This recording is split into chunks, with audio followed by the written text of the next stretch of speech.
Control room.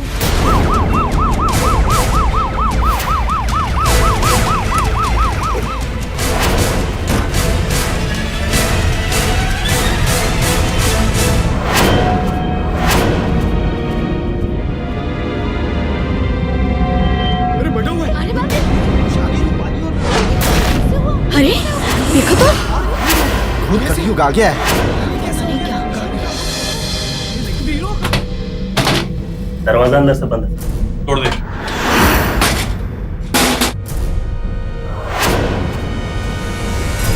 Madhya Pradesh के गुना शहर का एक मध्यम वर्गीय परिवार कल तक जहां इस घर से हंसने खेलने की आवाजें आती थी, अचानक उस घर से मौत की दर्दनाक चीखों ने पूरे मोहल्ले को अपनी जद में ले लिया। अचानक हुए इस खौफनाक हमले ने पूरे इलाके के लोगों को सन्न कर दिया। विनोद कुशवाहा के इस घर में उनकी पत्नी रूपाली, उनकी साली रुशाली और उनके 5 साल के बेटे शुभम पर यह जानलेवा हमला हुआ था। इस खतरनाक हमले में घर का नौकर सुखी भी घायल हुआ था। जब यह हमला किया गया तब विनोद घर से काफी दूर इंदौर में थे। इस बुरी खबर के मिलते ही विनोद कुशवाहा तुरंत वापस आ गए। पर सवाल यह था कि आखिर कौन थे वो लोग जिन्होंने यह हमला किया था? आखिर क्या दुश्मनी थी उनकी इन लोगों से? और आखिर रंजिश का ये कैसा रंग था जिसने 5 साल के एक मासूम और निर्दोष बच्चे को भी नहीं बख्शा? एक्सक्यूज मी, मेरी फैमिली, एक छोटा सा बच्चा है, मेरी वाइफ रूपाली, उसकी बहन यहाँ लाए गए। कहाँ है वो? वहां सामने है आईसीयू। भाजी, विनोद बेटे, भाजी ये सब क्या हो गया? माँ, रूपाली शुभम कहाँ है? भाजी कुछ बोली, भाजी प्लीज कुछ बोलिए। बेटा, हम लोग भी बस थोड़ी देर पहले ही यहाँ पहुंचे हैं। कहाँ है बेटे? बहुत बुरा हुआ बेटे।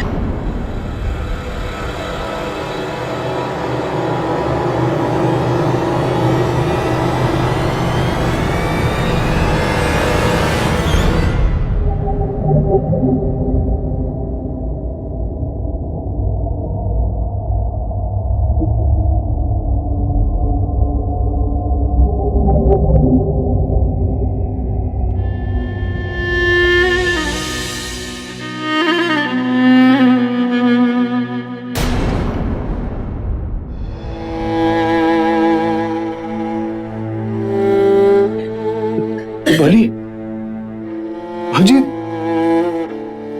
भाजी, माँ, भाजी,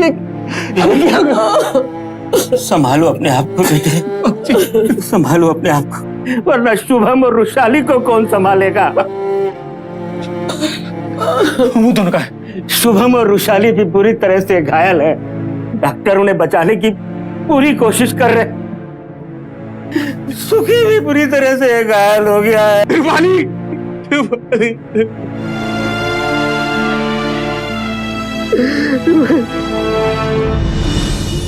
मिस्टर विनोद, ये तो हम भी जानना चाहते हैं कि आखिर ये हुआ कैसे। लेकिन ये सारी चीजें तब क्लियर होंगी जब शुभम, सुखी और रुशाली, इन तीनों में से किसी एक को होश आएगा। वैसे आपकी किसी के साथ कोई दुश्मनी? नहीं सर, लेकिन आप ये सब क्यों पूछ रहे हैं सर? क्योंकि अगर दुश्मनी नहीं है तो हो सकता है ये मामला लूटपाट का हो। मिस्टर विनोद, एक काम कीजिए, आप हमारे साथ अपने घर चलिए और चेक कीजिए कि आपके घर से कोई सामान मिसिंग तो नहीं है। सर, आप मुझे पूछताछ के लिए यहाँ हॉस्पिटल से पुलिस स्टेशन लाए हैं, बस यही बहुत। मुझे वापस अपने बेटे के पास जाना है सर। देखिए मिस्टर विनोद, मैं समझता हूं, लेकिन जांच में अगर देर हो गई ना तो हो सकता है कि अपराधी हमारे पहुंच से बहुत दूर चला जाए। तो प्लीज कोऑपरेट।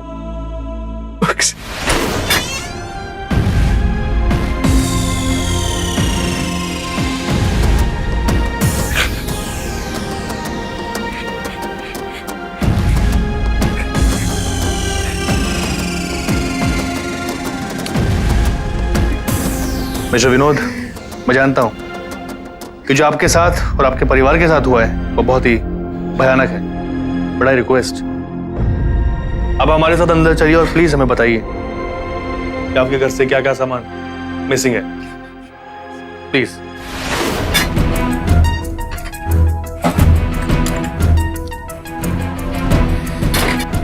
इस वारदात में सबसे चौंकाने वाली बात यह थी कि घर से कोई भी कीमती सामान गायब नहीं था।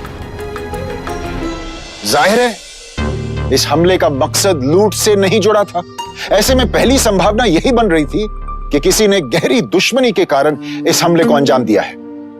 और कौन था वो शख्स, यह पुलिस के लिए एक बेहद पेचीदा सवाल बन चुका था।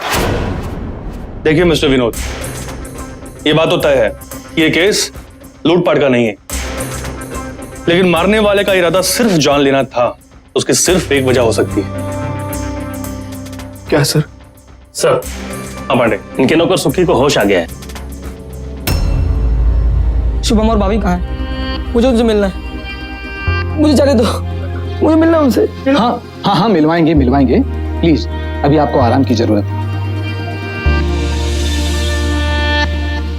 सुखी, भैया सुखी, भैया आराम से सुखी, आराम।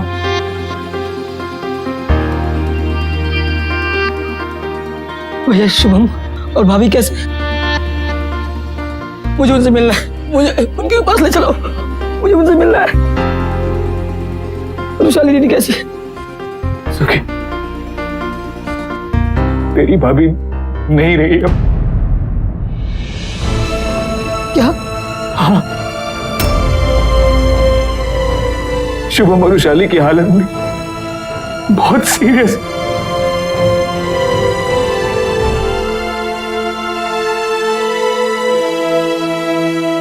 मुझे शुभम के पास ले चलो भैया, मुझे शुभम के पास ले चलो, मुझे जाना है। सुखी, मुझे मिलना है। सुखी ले चलूंगा आराम से। हमें तो उससे कुछ पूछताछ करनी है, उसके बाद तुम जहां जाना चाहते हो जा सकते हो। कौन लोग थे वो, कुछ याद है? बोलो सुखी, याद करने की कोशिश करो, कौन थे वो लोग?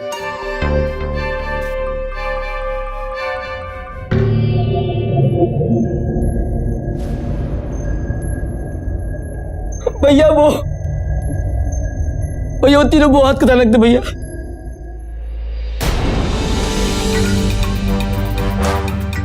उनमें से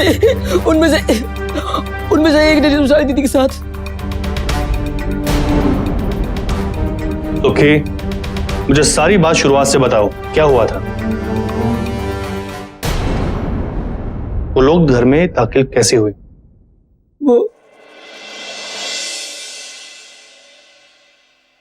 वो आंगन की दीवार फाड़ कर अंदर आ गए थे।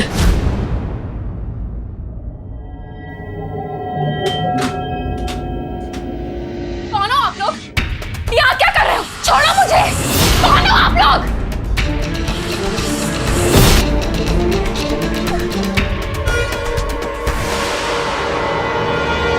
छोड़ो! छोड़ो! कौन हो आप लोग? क्या कर रहे हो? क्या करोगे?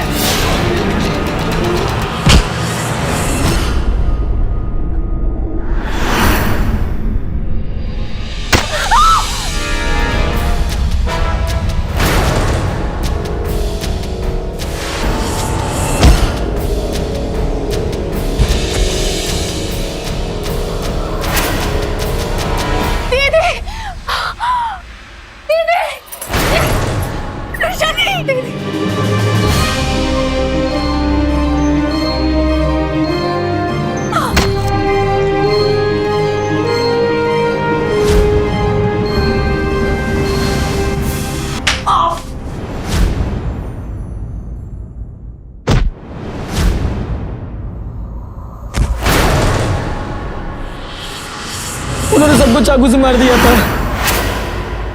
वो मुझ पे भी अटैक कर रहे थे।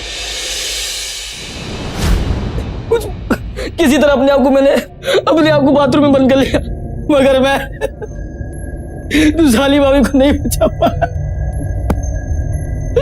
नहीं बचा। सुखी का बयान सुनने के बाद तो ये लगता है कि वो तीनों हत्यारे लूटपाट के इरादे से ही घर में घुसे थे, लेकिन रुशाली, शुभम और सुखी तीनों चिल्ला पड़े और उनका प्लान चौपट हो गया। फिर वो तीनों बिना लूटपाट किए डर के मारे घर से भाग गए। सर, हमें आसपास के सभी हिस्ट्री सीटर्स को पकड़ के पूछताछ करनी चाहिए। क्या पता वहां से हमारे हाथ कोई सुराग लग जाए। एक काम करो, इस इलाके के जितने हिस्ट्री शीटर हैं सबकी फाइल निकालो। कैलाश यादव,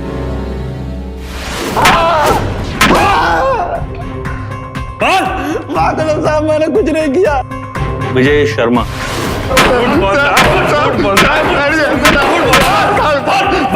मुझे नहीं पता था साहब, ये सब कुछ किसने किया साहब, मैं नहीं पता। हरीश शुक्ला, मुझे कुछ नहीं पता सर, मुझे कुछ नहीं पता सर। पांडे सर, मुझे नहीं लगता कि इन तीनों में से कोई भी है। सुखी के बयान के आधार पर पुलिस ने तफ्तीश के सारे पहलुओं को खंगाला। इलाके के सभी कुख्यात अपराधियों को हिरासत में लेकर उनसे सख्ती से पूछताछ की गई, लेकिन नतीजा सिफर निकला। किसी भी संदिग्ध ने जुर्म को नहीं कबूला। पुलिस या तफ्तीश का यह पहला कदम डेड एंड पर जाकर थम गया। सवाल अब भी जस का तस मौजूद था कि आखिर कौन है इस संगीन वारदात का सूत्रधार।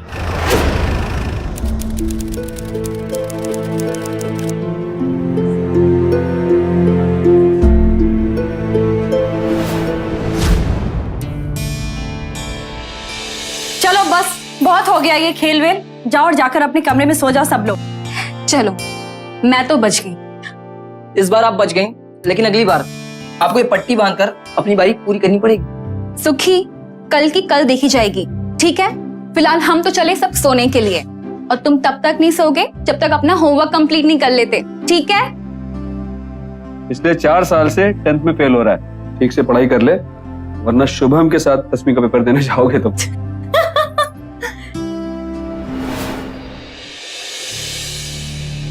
भैया,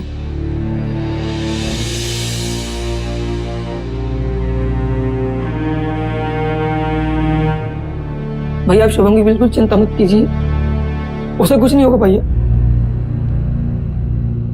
भैया वो पुलिस वालों को कुछ मालूम चला कि कौन थे वो जिन्होंने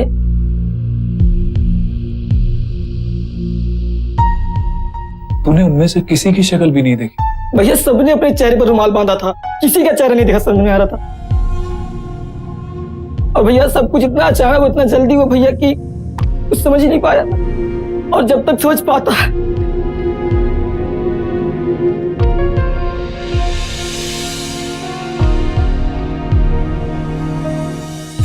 तब तक। उन लोगों की आवाज सुनकर ऐसा नहीं लगा कि कोई जानी पहचानी आवाज? भाभी और विशाली दीदी की चीखों में किसी की आवाज समझ में नहीं आई।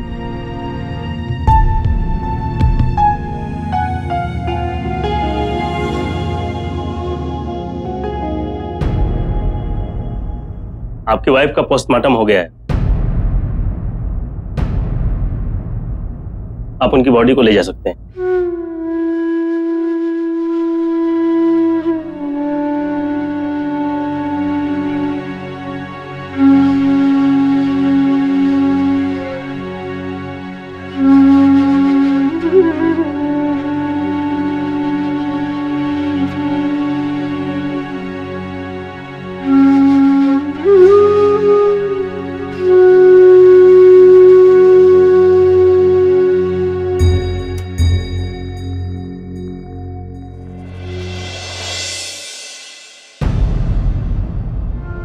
ऐसे राक्षस थे वो लोग, इस मासूम से बच्चे पे भी दया नहीं आई। इन बेरहमी भी से मारा है। विनोद बेटे, कुछ पता चला पुलिस को कि कौन थे वो लोग जिन्होंने ये सब किया? नहीं बाबूजी, अभी तक कुछ भी पता नहीं चला। पुलिस को लगता है शायद किसी ने हमसे दुश्मनी के कारण ऐसा किया, लेकिन हमारी तो किसी के साथ कोई दुश्मनी भी नहीं। बाबूजी, इतने सालों से हम लोग यहाँ रह रहे, किसी से आज तक कोई झगड़ा नहीं हुआ। झगड़ा हुआ था भैया, याद कीजिए कुछ दिन पहले कितना बड़ा झगड़ा हुआ था। सर, हमारे घर के आंगन से सटा एक ग्राउंड है, उसमें लड़के क्रिकेट खेलते हैं। अभी 2-3 हफ्ते पहले की बात।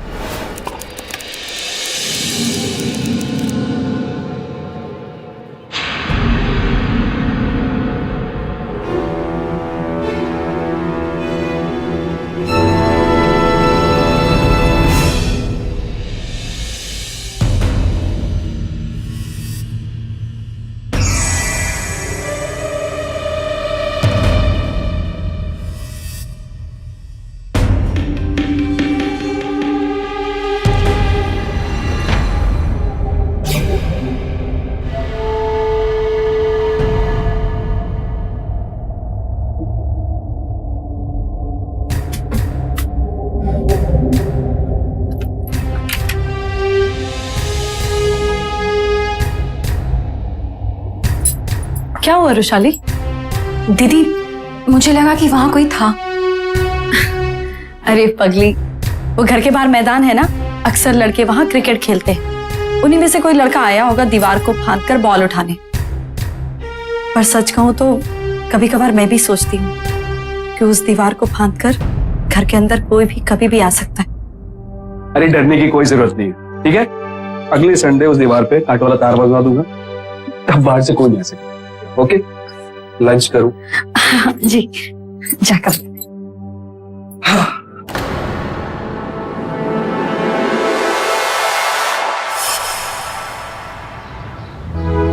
शेखर, रुशाली तो चल, मैं जरा आती हूँ। ओके।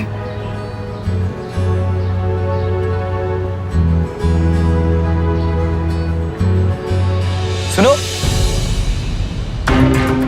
मुझे तुमसे कुछ बात कहनी है।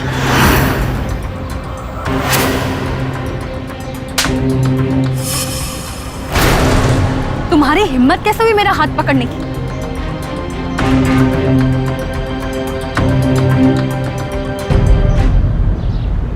अगर रुशाली दीदी की तरफ तूने आज के बाद आंख उठाकर भी देखा तो तेरी आंखें निकाल लूंगा, समझा साले? छोड़ मुझे।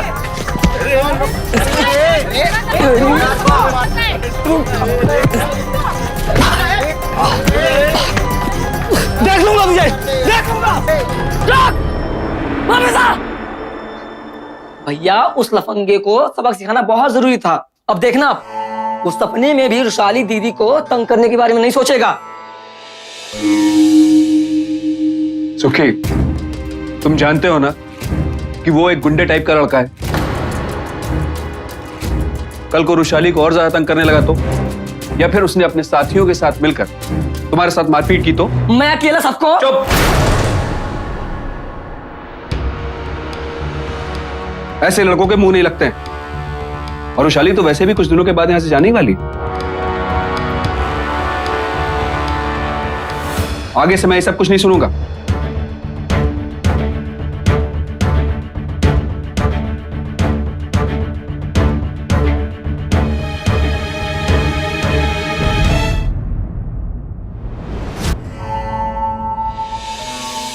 सुखी, तुम्हें उस लड़के का नाम पता है?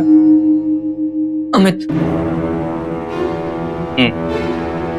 रहता कहाँ है? सब हमारे घर के पीछे जो झुग्गी बस्ती है ना, वहां रहता है।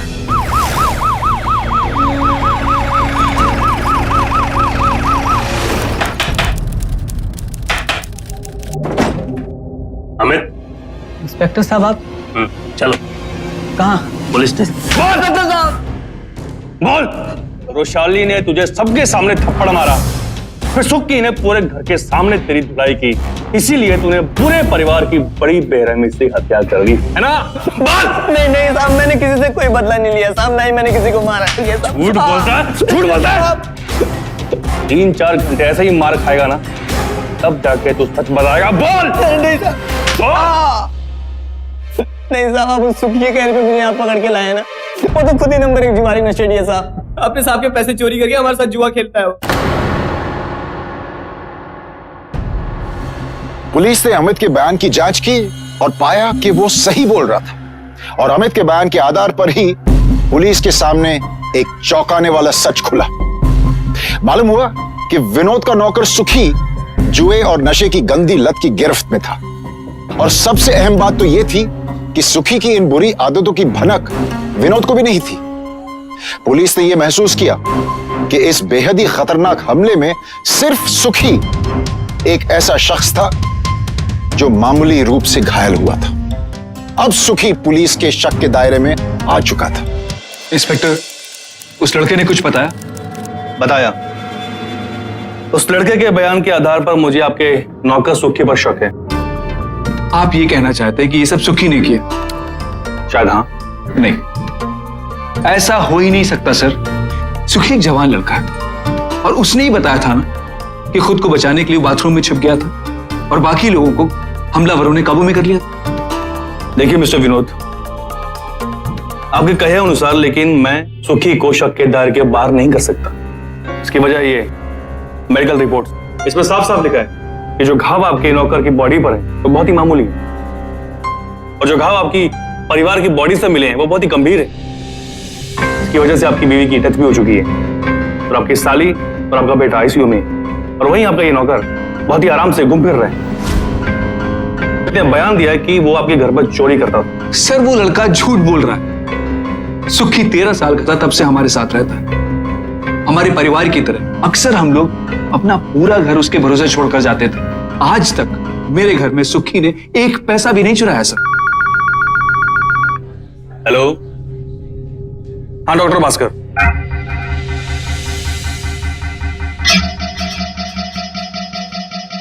ठीक है, थैंक यू। मिस्टर विनोद, आपकी साली को होश आ गया, लेकिन उसकी हालत अभी क्रिटिकल है। उसके बावजूद हमें डॉक्टर ने पूछताछ की इजाजत दे दी। वृषाली, तुम्हारे सर पर किसी ने गुलदस्ते से वार किया था, इसलिए तुम्हें चोट भी लगी। तुम बता सकती हो तो कौन लोग थे? हाँ। कौन था वो? बोलो वृषाली, कौन था? वो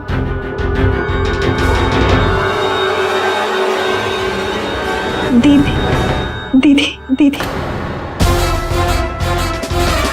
दीदी?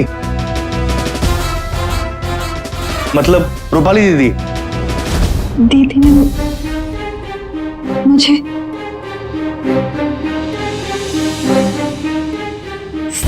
सर पे फांस से मारा था। तुम्हारी बहन ने तुम्हें क्यों मारा? वृषाली बोलो, क्यों मारा था? वृषाली, तुमसे मैं कुछ पूछ रहा हूं, प्लीज मुझे बताओ। वृषाली बोलो प्लीज। वृषाली, मैं तुमसे कुछ पूछ रहा हूं, प्लीज।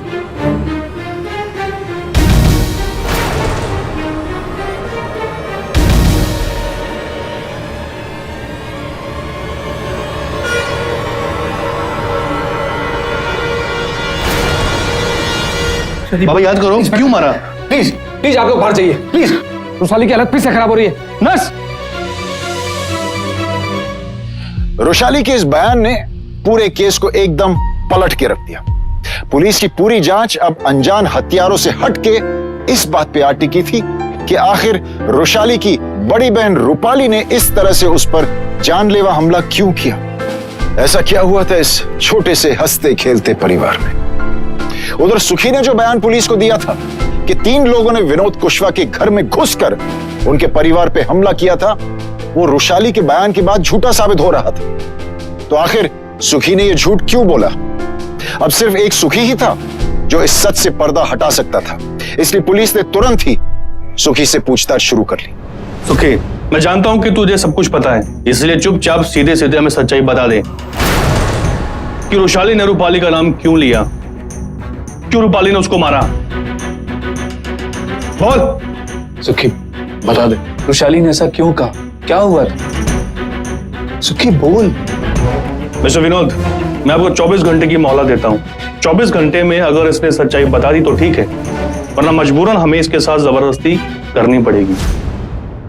सुखी बेटा, समझदारी से काम ले और सब कुछ सच सच बता दे कि उस दिन क्या हुआ था, तभी तो पुलिस असली कातिल को पकड़ सकेगी। समझ रहा है कि नहीं तू?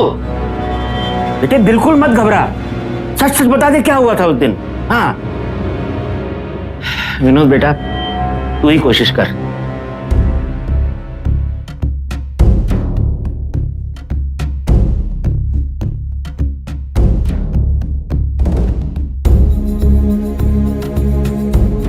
सुखी बोल ना, क्या हुआ था उस दिन? देख, डर मत, बता क्या हुआ था उस दिन। अरे बोल।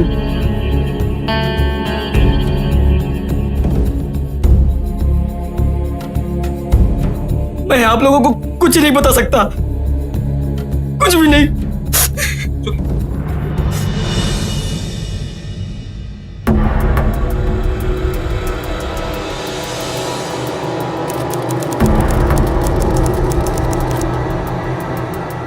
भैया, भैया चाय।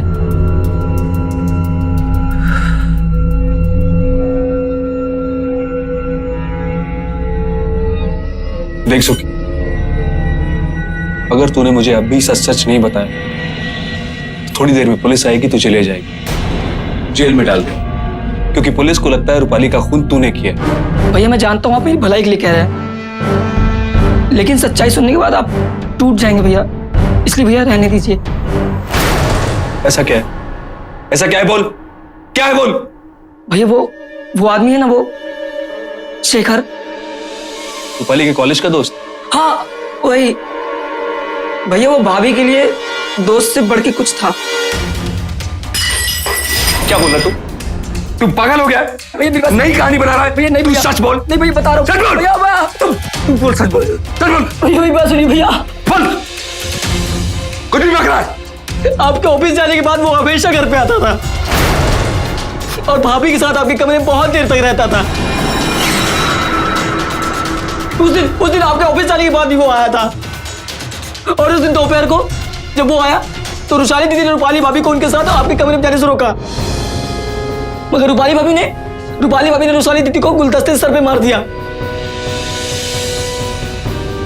और भाभी का ये रूप देख के मैं भी दंग रह गया। बाद में उन दोनों ने मुझ पे भी हमला करने की कोशिश की। मैंने किसी तरह अपने आप को बाथरूम में बंद कर लिया। तभी मैंने सुना कि शेखर गुस्से से रूपाली भाभी को हमेशा के लिए अपने साथ चलने की बात कह रहा था, लेकिन रूपाली भाभी ने कहा कि मैं अपने बच्चों को छोड़ कहीं नहीं जाऊंगी। और तभी और बस फिर अचानक बाहर से रूपाली भाभी और शुभम की चीखने की आवाजें आई और सब खत्म हो गया। रूपाली भाभी माँ की तरह थी हमारी, उनकी बदनामी आपकी बदनामी ये हम सहन नहीं कर सकते थे, बस इसीलिए नहीं आपसे बता रहे थे। सुखी ने एक और चौंकाने वाला बयान देकर सबको सकते में डाल दिया था। विनोद इस बयान को सुनकर पूरी तरह से सन्न रह गए। उसी रात रुशाली अस्पताल में जिंदगी की जंग हार गई। पुलिस के पास सुखी के बयान को रुशाली से क्रॉस चेक करने का मौका भी नहीं मिला, लेकिन सुखी ने जो बातें बताई वो बेहद ही सनसनीखेज थी, और सुखी और रुशाली के बयानों की कड़ियां जोड़ने के बाद पुलिस ने शेखर की तलाश शुरू कर दी।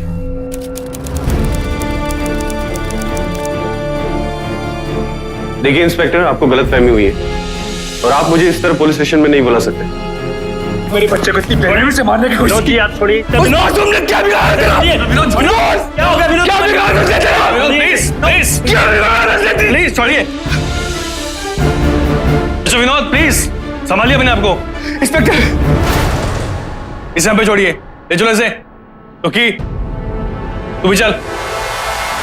देखिए इंस्पेक्टर, मेरी बात का विश्वास कीजिए, और ये बात तो विनोद भी जानता है कि रूपाली और मैं सिर्फ और सिर्फ एक अच्छे दोस्त हैं, और मैं रूपाली के घर तभी जाता था जब विनोद वहां मौजूद होता था। नहीं साहब, ये झूठ बोल रहा है। ये ज्यादा टाइम तभी आता था जब विनोद भैया घर पे नहीं होते थे, और उस दिन भी ये तभी आया था जब विनोद भैया घर से चले गए थे, और सर इसी ने मुझको मारने की कोशिश भी की थी। झूठ बोल रहा है इंस्पेक्टर साहब, ये झूठ बोल रहा है। मैं घर पे ही मौजूद था, और ये पता नहीं क्यों झूठ बोल रहा है, और इसके पीछे जरूर इसका हाथ है। हाथ है इंस्पेक्टर साहब इसका। देखिए इंस्पेक्टर साहब, आप मुझे बिना अरेस्ट वारंट के नहीं पकड़ सकते। आवाज नीचे।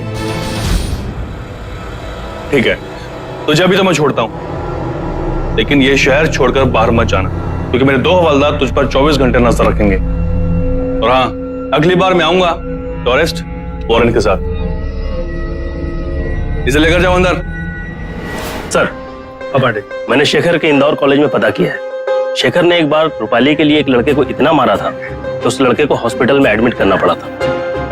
और ये रहा सर शेखर के कॉल रिकॉर्ड्स। इससे साफ पता चलता है कि रूपाली और शेखर के बीच में घंटों बातें होती थी। और एक खास बात है सर, हत्या वाले दिन उसके मकान मालिक ने बताया कि शेखर दोपहर को 1 घंटे के लिए कहीं बाहर गया था, और मर्डर भी दोपहर को ही हुआ है सर। पांडे, काम करो, शेखर का अरेस्ट वारंट बनाओ तुरंत, उसे गिरफ्तार करो। शेखर को अरेस्ट कर लिया गया और उसके खिलाफ चार्जशीट बनाने की तैयारी भी शुरू हो गई।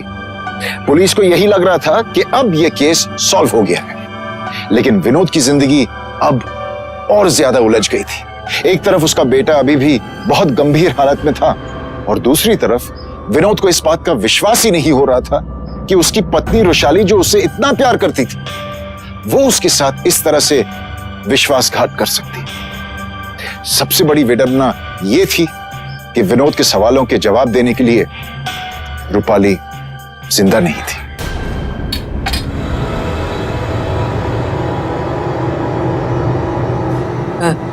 विनोद भैया आपके लिए चाय बना दूं?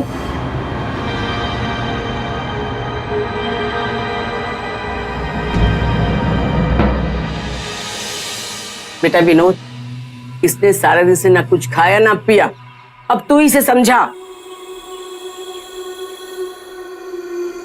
सुखी, नहीं भैया, मैंने प्रण किया है कि जब तक शुभम ठीक होकर घर नहीं आ जाता मैं एक ही टाइम खाना खाऊंगा।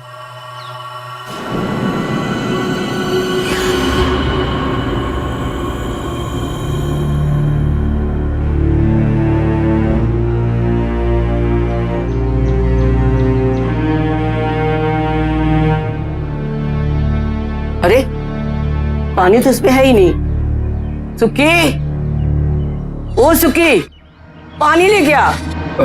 माँ जी मुझे जग दीजिए, मैं लेके आता हूँ।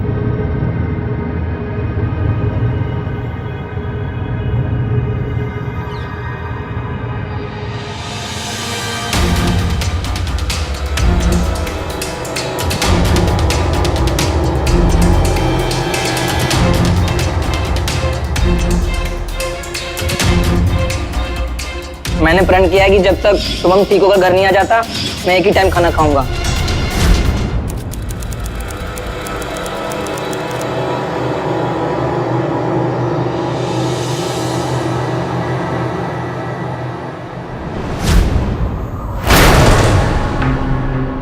भैया आपके कमरे की सफाई करते करते आंख कब लग गई पता ही नहीं चला। एक काम करो, तुम अभी रेलवे स्टेशन चले जाओ, माँ और बाबूजी का टिकट करवा लो। काफी दिन से यहाँ है, रतलाम में घर बनाने का काम भी अधूरा पड़ा है। ये लो पैसे, जिस भी डे का कंफर्म रिजर्वेशन मिले ले लो।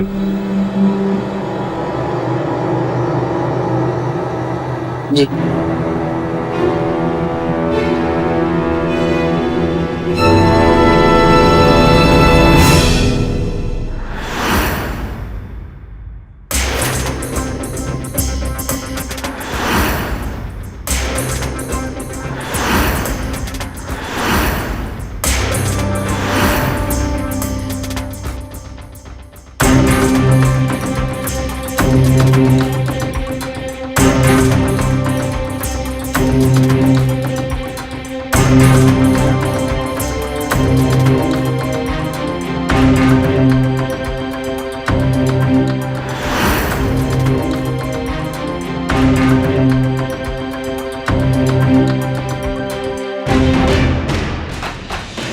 मेडिकल रिपोर्ट, इसमें साफ साफ लिखा है कि जो घाव आपके नौकर की बॉडी पर है वो बहुत ही मामूली है, और जो घाव आपकी परिवार की बॉडी से मिले हैं वो बहुत ही गंभीर है। और आपकी साली और आपका बेटा आईसीयू में, और वहीं आपका ये नौकर बहुत ही आराम से घूम फिर रहे हैं।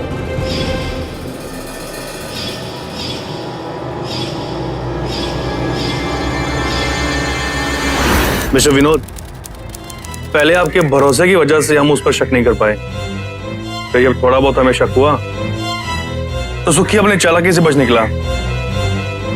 लेकिन अब मुझे विश्वास हो रहा है कि जो कुछ हुआ सुखी ने ही किया। हाँ सर, मुझे भी सुखी का बर्ताव बड़ा अजीब सा लगा, लेकिन उसने ऐसा क्यों किया होगा? अब ये तो सुखी ही बताएगा, लेकिन उसके लिए हमें पहले ये पक्का करना होगा कि जो कुछ हुआ है तो सुखी नहीं किया। लेकिन कैसे पता करेंगे?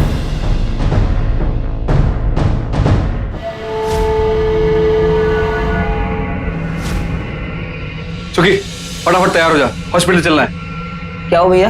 बड़ी खुशी की बात है, डॉक्टर का फोन आया था अभी, शुभम को होश आ गया और वो खतरे से बाहर। पुलिस भी वहां पहुंच रही उसका बयान लेने के लिए। लेकिन भैया शेखर तो पकड़ा गया है, फिर पुलिस शुभम का बयान लेके क्या करेगी? सुखी, कुछ होगी पुलिस की फॉर्मेलिटीज, तू चलना, चला जा, चल।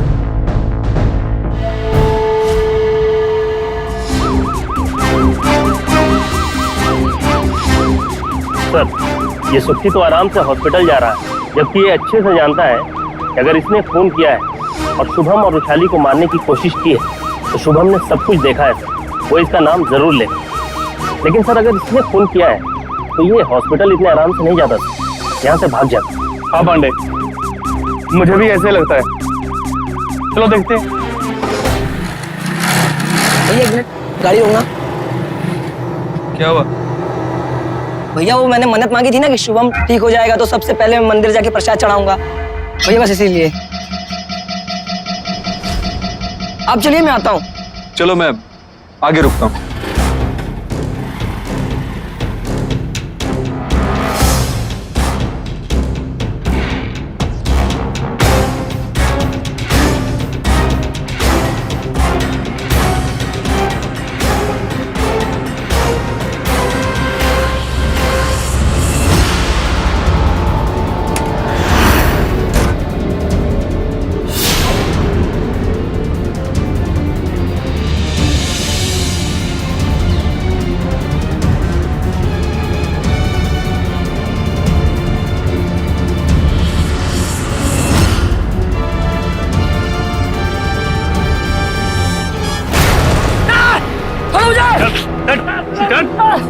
मैंने कुछ नहीं किया, मुझे छोड़ो, मैंने कुछ नहीं किया। बोल क्यों किया तूने? जिस परिवार ने तुझे अपने घर में रखा तूने उसी परिवार के लोगों को मार डाला। क्यों मारा? देख मुझे सच सुनना है, क्यों किया तूने? विशाली मुझे बहुत अच्छी लगती थी। बताता हूँ।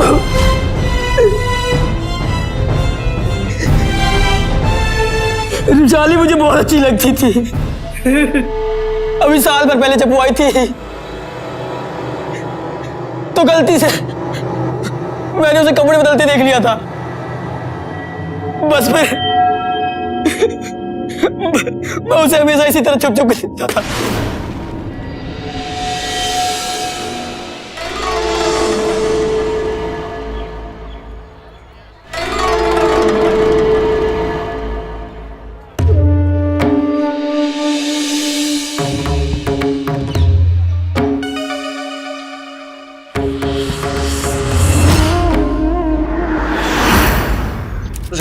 मुझे तुमसे कुछ कहना है, चलो मेरे साथ कमरे में। तो क्या छोड़, तू पागल हो गया है क्या?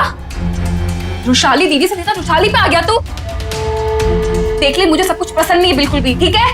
आगे से नहीं होना चाहिए, समझा तू? रुशाली मैं तुमसे, चलो मेरे साथ कमरे में प्यार। तो क्या छोड़ मुझे। दीदी क्या हुआ रुशाली? सुखी ना, ये सुखी मेरे साथ जबरदस्ती करने की कोशिश कर रहा है। सुखी क्या किया तूने इसके साथ? क्या बोल रही है ये? मैं रुशाली से प्यार करता हूँ। रुशाली तुम मेरे साथ चलो कमरे में। पागल हो गया? छोड़ हाथ, छोड़ इसका। सुखी तुम मेरे साथ कमरे में चलो। छोड़ मुझे। रुशाली दीदी सुखी छोड़ इसका हाथ। रुशाली चलो मेरे साथ कमरे में। दीदी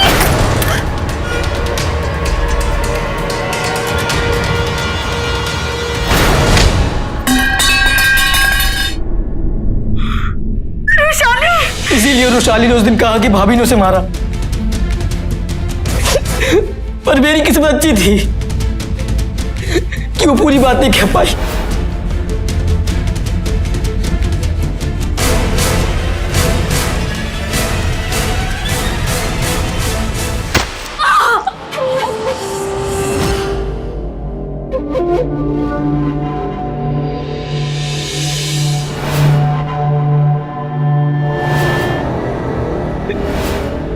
भैया भैया मुझे माफ कर दीजिए भैया। मैंने तुझे अपने परिवार की तरह माना और तूने मेरे ही परिवार के साथ इतनी गिरी हुई हरकत की। इतना गिरा हुआ तू कि तुझ पर हाथ उठाकर मैं अपने आप को नहीं गिराना चाहता। ले जाइए इसे। भैया भैया भैया मुझे माफ कर दीजिए भैया। भैया भैया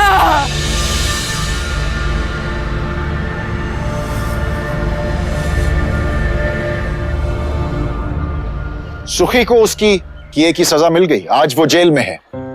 सुखी ने उस परिवार को बिखेर के रख दिया जिस परिवार ने उसे सहारा दिया था। आज से 5 साल पहले विनोद कुशवाहा ने 13 साल के सड़क पे भटकते बच्चे सुखी पे दया दिखाई और उसे सहारा देने के लिए अपने घर में रख लिया। उसकी पढ़ाई लिखाई से लेके हर तरह से उसका ख्याल रखा। बदले में सुखी भी विनोद के लिए घर के छोटे मोटे काम करने लगा। सुखी को सहारा देकर विनोद ने कुछ गलत किया था? हम आप में से बहुत सारे लोग किसी सुखी जैसे लड़के को देख ऐसा ही करेंगे। लेकिन दोस्तों, एक बात बताना चाहता हूं। एक प्रसिद्ध अंग्रेजी अखबार के आंकड़ों के मुताबिक किशोर अवस्था में अपराध करने वाले 64% अपराधी 16 से लेकर 18 साल के होते हैं। मनोचिकित्सकों की राय में एक 12-13 साल के बच्चे की जरूरतें अलग होती हैं और एक 18 साल के लड़के या फिर आदमी की अलग। और विनोद ने इसी बात को समझने में भूल कर दी।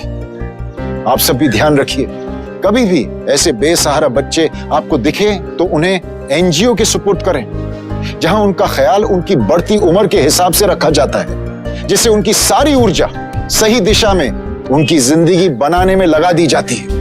खाली रहकर वो गलत आदतों के शिकार नहीं होते। विनोद को अनजाने में हुई गलती की कितनी भारी कीमत चुकानी पड़ी। 7 महीने बाद शुभम बिल्कुल ठीक होकर अस्पताल से घर आ गया है। वो अपनी मां को बहुत याद करता है।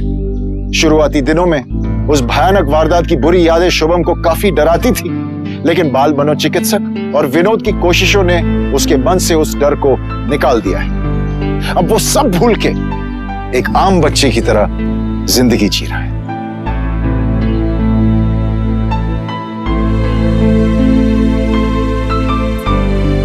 हमें अपने आसपास के लोगों पर भरोसा जरूर करना चाहिए, लेकिन उस भरोसे में थोड़ी सी सावधानी भी रखें। जो भी लोग आपकी जिंदगी से जुड़े हैं, जैसे आपके दोस्त, रिश्तेदार और घर में काम करने वाले लोग, उनकी आदत और उनकी संगत अच्छी है या बुरी, इस पर नजर जरूर बनाए रखें, क्योंकि इसी में सावधानी है और इसी सावधानी में आपकी सुरक्षा है।